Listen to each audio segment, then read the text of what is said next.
Welcome, patrons. We are finally getting down to the most important old gods in the series so far, so let's start out with the one most of you are probably familiar with, if not by name, then at least being the big bag for Dragon Age origins, Urthemiel.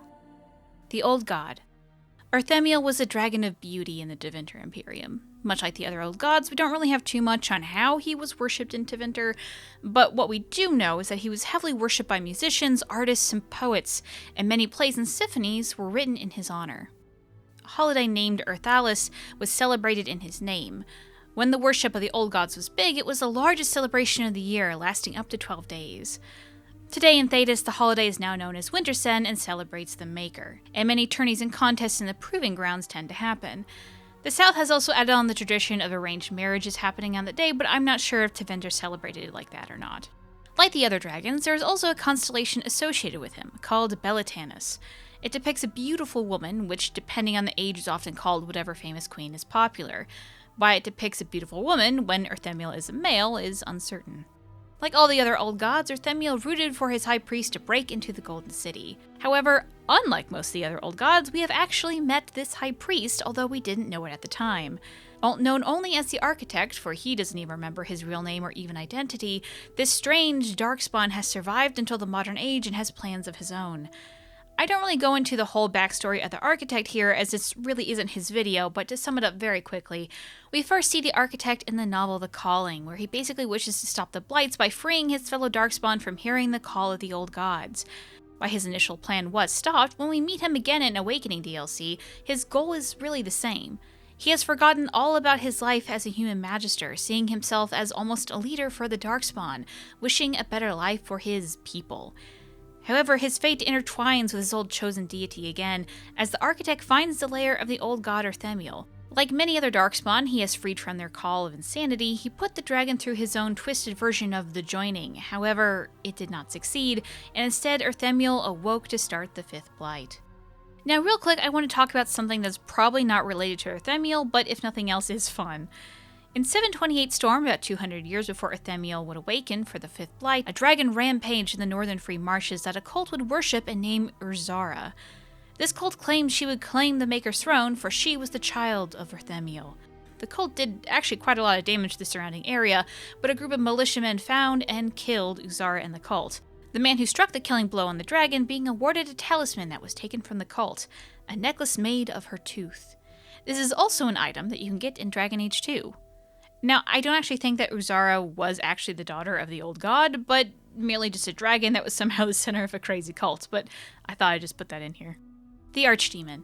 The Fifth Blight is probably the most well-known of the Blights, mainly because it was the entire plot of Dragon Age Origins. What is probably not as well known is that the Fifth Blight was also the least impressive Blight. It's been the shortest Blight to date, lasting only a year or so, and was ended by a small number of Wardens, which never crossed the Ferelden border, and really only had like 2 major battles. So while each Blight has been somewhat shorter than the last, this one was unheard of enough to make some of the common folk think that the Fifth Blight was actually some hoax or something. But it did actually happen, and in the final battle, there are a few choices as to what could happen to Urthemiel. He can be killed by either Alistair, Loghain, or your Warden, and whoever struck the killing blow will die along with the soul of the old god. Unless you take Morrigan up on her offer. She offers the Warden a chance to survive. If she conceives a child with one of the remaining Wardens, she can use the fetus in a ritual to trap the soul of the Archdemon into the unborn child, rather than the Warden taking the soul themselves and dying. If that option is chosen, Morrigan will take the baby and run for the most part, and there really isn't any mention of her and what we call the Old God Baby until Inquisition. She had named the Old God Baby Kieran, and he's a smart boy of about 10 years during the events of Inquisition. Kieran can also exist as a normal child if you romance Morrigan but refuse the ritual, but for the majority of people that have Kieran in their game, he's an Old God Baby. Now, he will say some very strange things to the Inquisitor, usually something vaguely interesting lore-wise, and he was even the first to mention the existence of Titans in the world.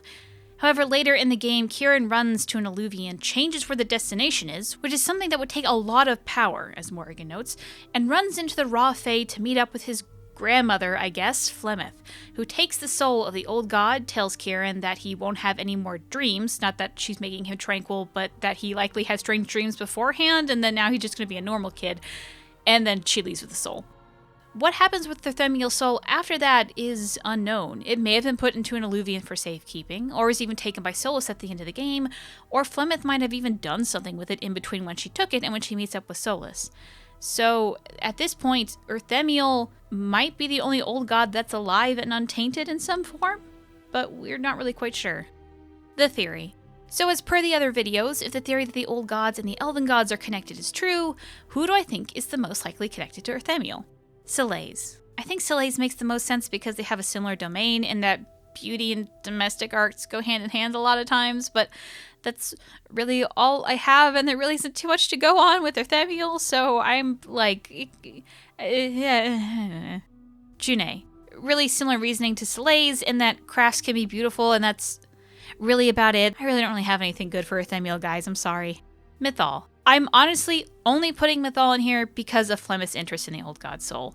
While it's likely that she just wants the power, it could also be that she knew the old god, or perhaps the soul was supposed to be part of her. I don't know. There is probably an argument that justice could be considered beautiful, or that perhaps the architect's interest in saving his people could match that of Mythal being the best for her own people among the gods, but at this point, I'm not really sure. I think Urthemiel is just going to be kind of whatever, so I don't know. And that, your patrons, is all that we know on Urthemiel. Do you still have lingering questions, proof that I'm wrong, comments about your own fan theory? Feel free to tweet me at @Gildathon on Twitter, or send a PM to user Gillanon on Reddit. The rest are all.